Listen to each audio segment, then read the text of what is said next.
Hi மக்களே, இன்னைக்கு நம்ம எங்கே வந்திருக்கோம்னு பார்த்தீங்கன்னா வெள்ளிமலை சிவன் கோயிலுக்கு. இது கரெக்டாக சிறுமலையில் தான் லொக்கேட் ஆகிருக்கு.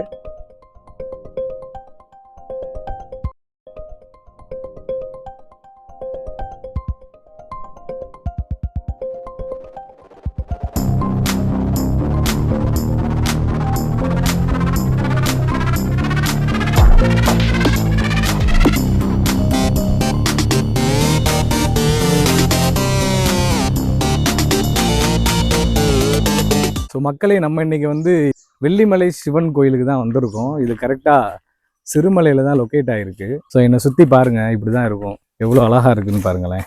ஸோ அதான் மலையோட அடிவாரம். நம்ம அப்படியே போவோம். பக்கத்தில் கொடைக்கானலோட தங்கச்சின்னு சொல்லலாம், அந்த மாதிரி இது சிறுமலை. ஸோ கொடைக்கானல் லெவலுக்கு நம்ம எக்ஸ்பெக்ட் பண்ண முடியாது, ஆனால் நல்லா இருக்குது. ஒன் டே ட்ரிப்லாம் நீங்கள் பிளான் பண்ணிங்கன்னா கண்டிப்பாக சிறுமலைக்கு நீங்கள் வரலாம். ஸோ இன்றைக்கி நம்ம கூட கார்த்திக் வந்திருக்காரு. கார்த்திக், ஏன் தூரமாக வரீங்க? எப்படி இருக்குது கார்த்திக், இந்த இடம் எப்படி இருக்குது? எனக்கும் புதுசு தான் இது. நான் இதான் ஃபர்ஸ்ட் டைம் வரேன். எனக்கும் புதுசு தான். ஆமாம், மேலே சிவன் போய் தரிசனம் பண்ணும் பொழுது தெரியும், ரொம்ப அந்த அழகான பிரமிப்பான காட்சிகள்லாம் அங்கே பாருங்கள், என் பின்னாடி தெரியுது பார்த்தீங்களா? ஸோ இங்கே தான் நம்ம போக போகிறோம். வாங்க போகலாம். மேலே ஏறுற பாதை இந்த வழியாக தான் இருக்குது. இதுதான் வந்து என்ட்ரன்ஸ், வெள்ளிமலை ஆண்டவர். சரி, இறங்கிட்டீங்களா ப்ரோ? எவ்வளோ தூரம்? பக்கம் 2 கிலோமீட்டர் தான். சரி சரி. நீங்களா மதுரை தானா? கோயிலுக்கு வந்திருக்கீங்க வேலை? சின்ன ஒர்க்கு வந்தோம். சரி, கொஞ்சம் நல்லா இருக்குன்னாங்க. சரி சரி சரி சரி சரி சரி. கொஞ்சம் பீஸ்ஃபுல்லா இருக்கு. போயிட்டு வந்தா நல்லா நல்லா இருக்கு. ரிலாக்ஸா இருக்கு. மேல போனா இன்னும் கொஞ்சம் வியூஸ் எல்லாம் பார்க்கறதுக்கு நல்லா இருக்கு. நல்லா இருக்கு. ஆனா இன்னைக்கு கிளைமேட் கொஞ்சம் இதா தான் இருக்கு. நல்லா சூப்பரா இருக்கு. ட்ரை பண்ணி பாருங்க. Thanks bro, thanks. இங்க இருந்து நம்ம வெள்ளிமலை திருக்கோயிலுக்கான பயணம் வந்து தொடங்க போகுது. இதான் முதல் படிக்கட்டு. வாங்க, எப்படி இருக்குன்றத போய் பார்ப்போம்.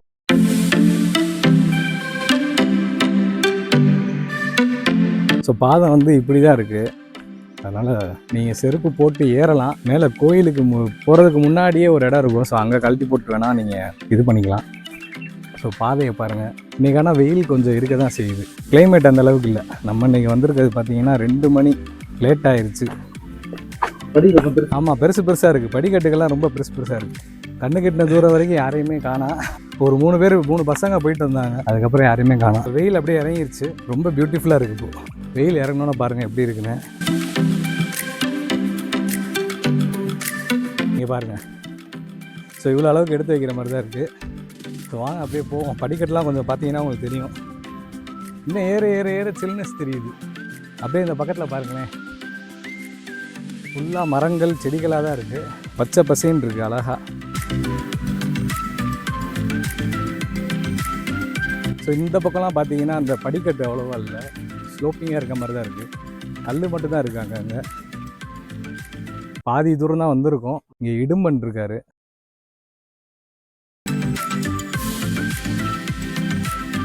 இங்கே பார்த்தீங்கன்னா கொஞ்சம் தூரம் வந்து ஸ்லோப்பிங் நான் சொன்ன மாதிரி. அப்படியே இந்த பக்கம் வந்தோன்னா கொஞ்சம் படிக்கட்டு பழையபடி. ரொம்ப அமைதியாக இருக்குது. இதுக்கு முன்னாடி நீங்கள் யாராவது இங்கே வந்திருந்தீங்கன்னா உங்கள் எக்ஸ்பீரியன்ஸை கமெண்ட்டில் ஷேர் பண்ணுங்கள். ஸோ இந்த இடம் கொஞ்சம் வந்து ஸ்ட்ரெயிட்டாக போகுது.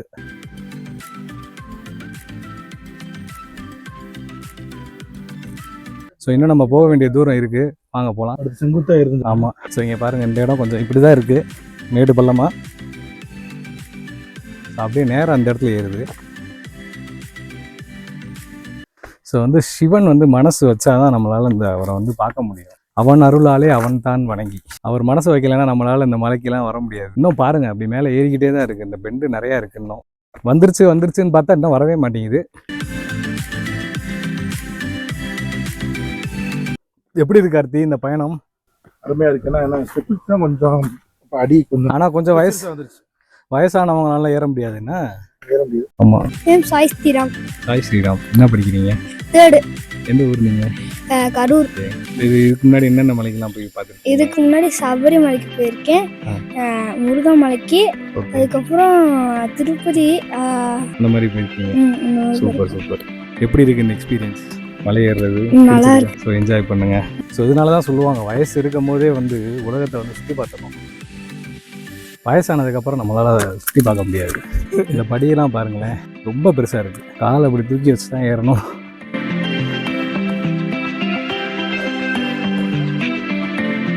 இதுக்கு ஒரு முடிவே இல்லையா சார் அப்படின்ற மாதிரி போயிட்டே இருக்குது. கார்த்தி வேறு ரொம்ப பொறுமை. 1 கிலோமீட்டருக்கு மேலே வந்துட்டோம். ஆமாம்.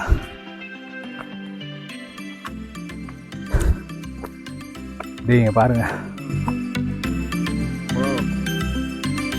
செங்குத்தா போகுதுன்னா அது போனோம்னா சமாதானம் இருந்தது.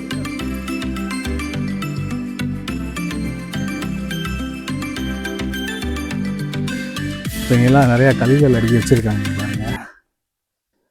அற்புதமா இருக்கு இந்த பயணம். இதுக்கு அடுத்து நாங்கள் கொன்றாங்கி மலை போக போகிறோம். ஸோ ஆக்சுவலாக நாங்கள் கொன்றாங்கி மலைக்கு தான் பிளான் பண்ணோம். வர வழியில் இந்த சிறுமலையை பற்றி கேள்விப்பட்டோம், இங்கே ஒரு சிவன் இருக்காரு அப்படின்ட்டு. சரி அப்படியே பார்த்துட்டு அடுத்து போகலான்ட்டு தான் யதார்த்தமாக பிளான் வந்துட்டோம். இங்கே வந்து பார்த்தா ரொம்ப சர்ப்ரைஸாக இருக்குது. இங்கே நல்லா கூலிங்காகவும் இருக்குது. ஆமாம், இன்னும் போயிட்டு தான் இருக்குது. இன்னும் போயிட்டு தான் இருக்குது. அப்படி தான் திடீர்னு ஏதாவது ஒரு இடத்துக்கு பிளான் பண்ணுவோம், பார்த்தா அது சூப்பராக இருக்கும். அந்த மாதிரி ஒரு பிளேஸ் இது. இலக்கிது பாருங்கள் எவ்வளோ அவ்வளோ படிக்கட்டு இருக்குங்க. ஸ்லோப்பிங்காக இருந்தால் நம்மளுக்கு இப்படி தெரிஞ்சிருக்காது. ஸோ நம்ம வந்துட்டோம். கோயில் உங்களுக்கு தெரியுதுன்னு நினைக்கிறேன். ஸோ இங்கே மென்ஷன் பண்ணியிருக்காங்க, அதுக்கு மேலே வந்து நம்ம செருப்பு போட்டு போகக்கூடாது, அழட்டி போட்டு போயிடலாம்.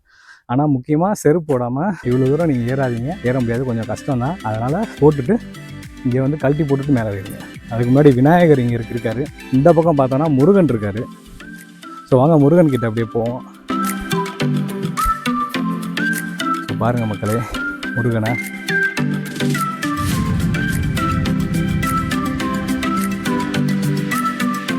முருகனோட வியூவை பாருங்கள், சுற்றி எப்படி இருக்குன்னு.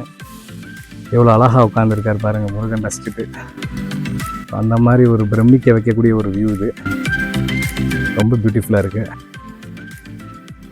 ஸோ ரொம்ப அமைதியாக இருக்குது மக்களே இந்த இடம். எனக்கு ரொம்ப பிடிச்சிருக்கு இந்த இடம், அவ்வளோ அழகாக இருக்குது. கண்டிப்பாக மதுரைக்கு பக்கத்தில் திண்டுக்கல் பக்கம் இருந்தீங்கன்னா விசிட் பண்ணி பாருங்கள் இந்த பிளேஸை. ஸோ சுற்றி முற்றி பாருங்கள் எப்படி இருக்குன்னு. ஸோ இந்த மாதிரி தான் அழகாக இருக்குது. ஸோ வாங்க சிவனை பார்க்க போவோம், அவர் தான் மெயின் இங்கே. ஸோ ஒரு வழியாக வந்துட்டோம். வாங்க மக்களே உள்ளே போய் பார்ப்போம் எப்படி இருக்காருன்னு.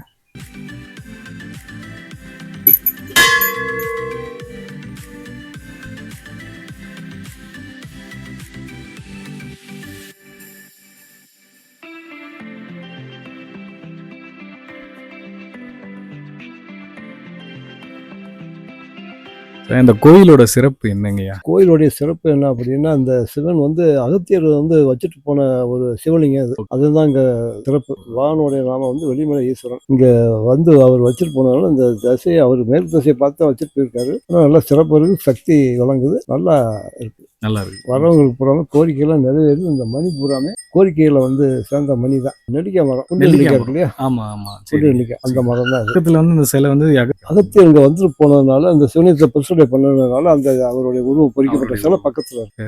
இங்கே கருத்தாமி அவர் வந்து கிழக்கு பார்த்துருக்காரு, முருகன் வந்து மேற்கு பார்த்து, விநாயகரும் மேற்கு பார்த்துருக்காரு. பழனி 3 பேரும் எல்லாருமே. ஆமாம், போகர் வச்சது மேற்கு திசையை பார்த்து வச்சிருக்காரு முருகனை. அகத்தியர் வச்சது வந்து மேற்கு திசையை பார்த்து சிவலிங்கத்தை வச்சிருக்காரு. அதான் இங்கே சிறப்பு. இங்கே எப்போ விசேஷம்லாம் நடக்கும்? எப்போ விசேஷம்? அமாவாசை, பௌர்ணமி, பிரதோஷ காலங்கள்ல அப்போலாம் மக்கள், ஊர் மக்கள் எல்லாமே சேர்ந்து கூட்டமாக தான் இருக்கும். அன்னைக்கு 16 அபிஷேகம் சிறப்பாக பண்ணுவோம். அதுலேயும் பிரதோஷ டைமில் ரொம்ப நல்லா இருக்கும். மகா சிவராத்திரி இப்போ தான் மாசி மாதம் மகா சிவராத்திரி நைட்டு ஃபுல்லாக சாயங்காலம் 5 மணிக்கு வந்தாங்கன்னா காலையில் 5 மணிக்கு தான் பூஜையெல்லாம் 4 கால பூஜை பண்ணிட்டு எல்லாம் சிறப்பாக பார்த்து. உங்கள் வயசு என்னங்க? வயசு 72 சாமி. 72. டெய்லி ஏறி இறங்கிறீங்க? ஆமாம் சார். காலைல ஒரு தடவை காலையில வந்துடுவீங்களா? இல்லை காலையில் வந்துட்டு ஏன்னா ஒரு 4 இட்லி கட்டி வருவேன். இங்கேயே வந்து சாப்பிட்டு சாயங்காலம் தான் கிளம்புவேன். சாயங்காலம் தான் கிளம்புறீங்க. ரொம்ப நன்றிங்க மக்களே. சிவனை வந்து தரிசிச்சாச்சு. மக்களை கோயிலுக்கு பக்கத்தில் நம்ம இப்படி வந்தோம்னா அந்த வியூ இப்படி தான் இருக்கும். ஸோ ஐயாட்ட கேட்ட பாருங்களேன், அவருக்கு 72 வயசு, ஏறி இறங்குறாரு டெய்லி. ஸோ நான் அவர்கிட்ட கேட்டேன், அவருக்கு சுகர் ப்ரெஷர் எதாவது இருக்கான்னு கேட்டால் எதுவுமே இல்லைன்ட்டாரு. ஏன் அப்படின்னு பார்த்தீங்கன்னா அவர் டெய்லி ஏறி இறங்குறாரு. சுற்றி முற்றி இருக்குன்னு அவ்வளோ அமைதியாக இருக்குது இந்த இடம். ஸோ இதை பார்த்து முடிச்சு நம்ம அப்படியே நடந்தோம்னா இங்கே ஒரு சிவன் இருக்காரு. ஸோ அவரை பாருங்க. அதுக்கப்புறம் நான் அந்த ஐயாட்ட கேட்டேன், இந்த பசுவும் இந்த கண்ணுக்குட்டிலாம் வந்து மலை ஏறி வருமா அப்பப்போ? பாருங்களேன், நம்ம ஏறுறதுக்கே அவ்வளோ கஷ்டமாக இருக்குது, ஆனால் இவங்களாம் அசால்ட்டாக ஏறி வந்து இங்கே இருக்கிற செடிகள் எல்லாம் சாப்பிட்டுட்டு அதுக்கப்புறம் கீழே இறங்கி போயிடுவாங்கன்னு நினைக்கிறேன் இருக்கிறதுக்குள்ள. இங்கே ஒரு குகை இருக்குது, மேலே போய் பார்த்துட்டு வருவோம் வாங்க எப்படி இருக்குன்னு. வாங்க கார்த்திக். ஸோ இங்கே பாருங்கள், சிவன் இங்கே இருக்காரு, தாராளமாக உட்காந்துருக்காரு. அவர் உட்காந்துருக்க இடத்த பாருங்கள், அவரை சுற்றி இந்த காட்சியை பாருங்கள், பிரமிக்க வைக்கக்கூடிய காட்சியாக இருக்குது. சூலாயுதம்,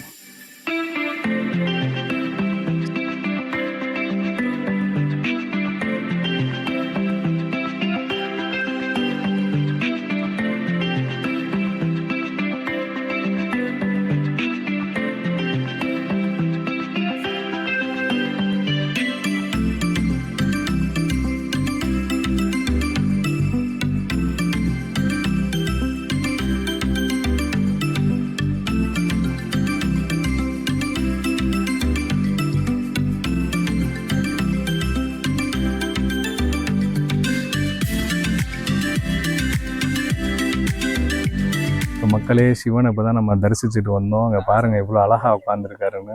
பயங்கரமான ஸ்பாட்டாக இருந்துச்சு. அது ரொம்ப பியூட்டிஃபுல்லாக இருந்துச்சு அந்த இடம். ஸோ சிவனை பார்த்ததுக்கு பக்கத்துலேயே ஒரு குகை இருக்குது. ஸோ அங்கே தான் நம்ம போயிட்டுருக்கோம்.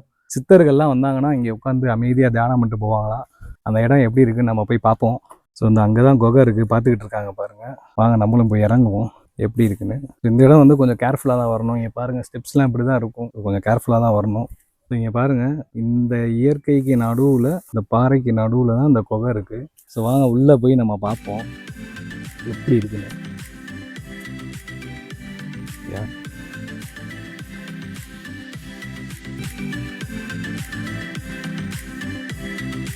ஸோ இந்த சிவன் தான் இங்கே இருக்கார்.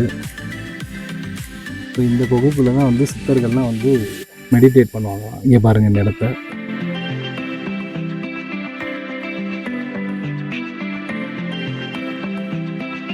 இது கொஞ்சம் கஷ்டமான குகை தான், பார்த்து தான் ஏறணும். ஆனால் உள்ள காற்று பயங்கர சில்னஸாக இருந்துச்சு. ஸோ மக்களே, என்னோட இந்த வீடியோவை பார்த்து நீங்களும் ரசிச்சிருப்பீங்கன்னு நான் நம்புகிறேன். ஸோ ரொம்ப அற்புதமாக இருந்துச்சு இந்த ஒரு பயணம். ரொம்ப அழகாக இருந்துச்சு, அமைதியாக இருந்துச்சு, மனசுக்கு ஒரு நிம்மதி கிடச்சிச்சு மலையேறி பார்க்க. இந்த குகைக்குள்ளே இறங்கின எக்ஸ்பீரியன்ஸாக இருக்கட்டும், அப்புறம் சிவனை போய் பார்த்ததா இருக்கட்டும். ஸோ நிறைய பேர் வந்துக்கிட்டே தான் இருக்காங்க. ஸோ அப்படி இந்த மாதிரி நிறையா பிளேசஸை வந்து விசிட் பண்ணணும், ட்ரெக்கிங் பண்ணணும், இல்லை வேறு எங்கேயாவது போகணும் அப்படின்னு நினச்சிங்கன்னா மறக்காமல் அதை கமெண்ட் செக்ஷனில் மென்ஷன் பண்ணுங்கள். கண்டிப்பாக அதை நான் போய் உங்களுக்கு காட்டுறேன். ஸோ தேங்க்யூ ஃபார் வாட்சிங் திஸ் வீடியோ. பாய் மக்களே, டேக் கேர்.